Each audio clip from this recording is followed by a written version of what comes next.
তার ফিরে আসার অপেক্ষা। বহু বিকেল গড়িয়ে সন্ধ্যা নেমেছে আমার উঠানে। কখনো বা হেঁটে গেছি নিশির পথ ধরে জোনাকিদের সঙ্গী করে। কোনো কোনো রাত্রে বুকের ফাজর মোমের মতন গলে গলে খলসে পড়েছিল। কখনো বা পড়েছিল মরুভূমি উত্তপ্ত বালির মতন। আমি চাইলে অপেক্ষাদের বিদায় জানিয়ে তোমাকেই ভুলে যেতে পারতাম, কিন্তু ভালোবাসা ভালোবাসা কি ভোলা যায়? স্মৃতিতে বারবার কড়া নাড়ে, কখনো গ্রীষ্ম, কখনো শীত, কিংবা কখনো বসন্ত হয়।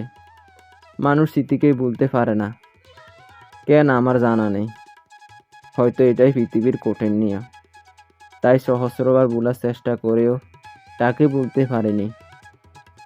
শুধু অপেক্ষা করছি, হয়তো কোনো একদিন ফিরে আসবে সে কোনো এক সোনালি বিকেল কোকিল হয়ে বসন্তর পথ ধরে।